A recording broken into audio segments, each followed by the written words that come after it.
Если вы любите Наполеон, но у вас нет возможности приготовить его с нуля, сделайте Наполеон без выпечки из печенья ушки. Это просто, быстро, а получится невероятно вкусно. Если интересно, продолжайте смотреть.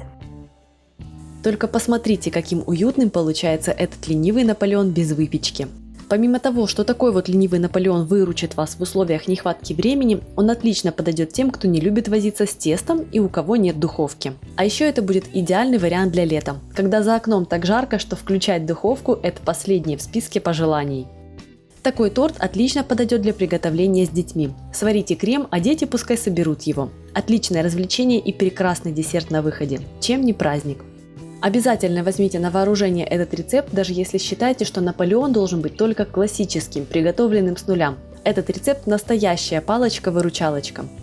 Список ингредиентов к этому рецепту вы найдете в конце ролика и в описании. Ставьте лайк видео, чтобы не потерять рецепт, и подписывайтесь на мой канал «Жизнь вкусная».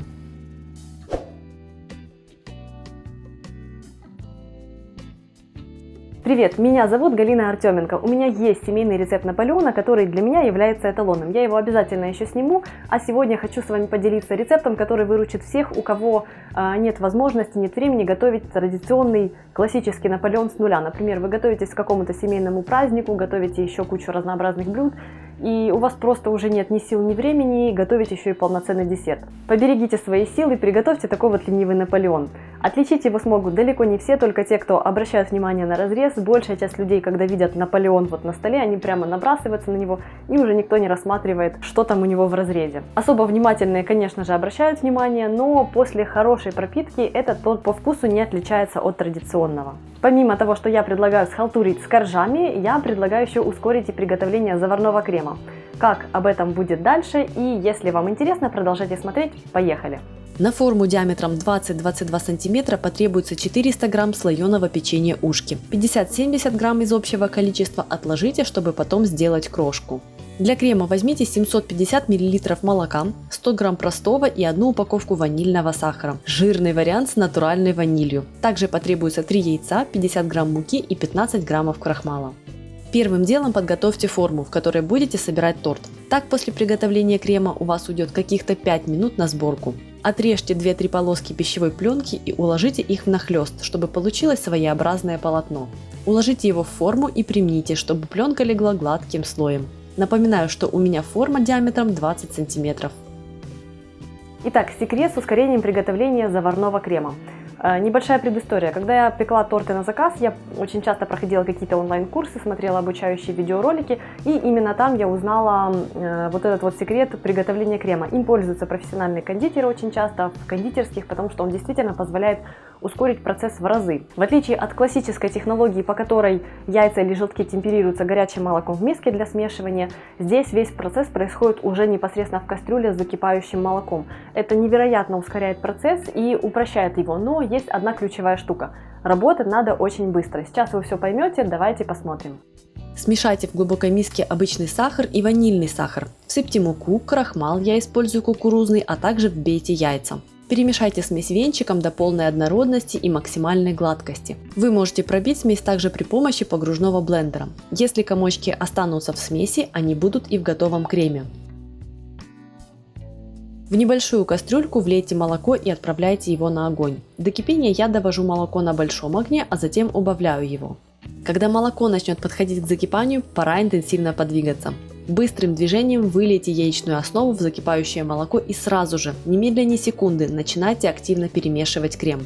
Так как молоко уже очень горячее, промедление будет способствовать образованию комочков. Быстрое же перемешивание сделает крем гладким. Он густеет моментально, на глазах, пара минут и заварной крем готов. Посмотрите, какой он нежный и шелковистый.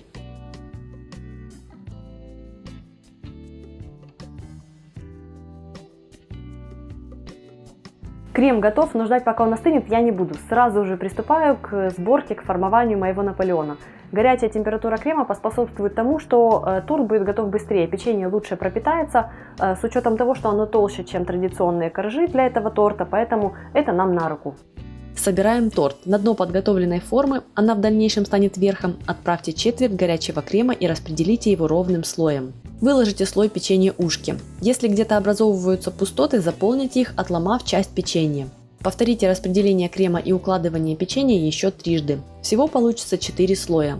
Деликатно примните последний слой печенья, как бы утапливая его в крем. Это станет дном торта. Подогните края пищевой пленки к центру. Так как крем во время сборки торта еще теплый, он быстрее пропитает печенье. Не убирайте торт сразу в холодильник. Оставьте его при комнатной температуре, пока крем не остынет, а затем переместите в холодильник для окончательной пропитки. Торт пропитан, осталось придать ему завершенный вид.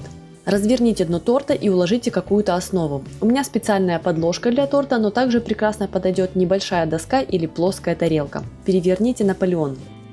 Отложенную часть ушек отправьте в какой-нибудь пакет, их нужно измельчить. Я сперва стучу по печенью скалкой, чтобы разбить крупные куски, а затем просто прокатываюсь по ним, пока крошка не получится такой, как нужно. Она не должна быть мелкой, как пыль. Очень красиво, когда остаются небольшие кусочки, поэтому я не измельчаю печенье в комбайне.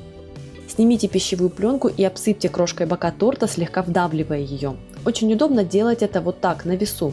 Затем не придется убирать лишнюю крошку с тарелки или доски.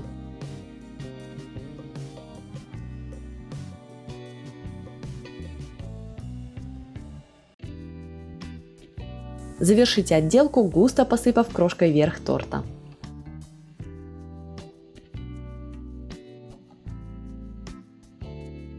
Ленивый Наполеон без выпечки готов. По виду его не отличишь от классического, а на приготовление ушло каких-то 15 минут. Удивительно! Нежный, с неповторимым, характерным ароматом и вкусом.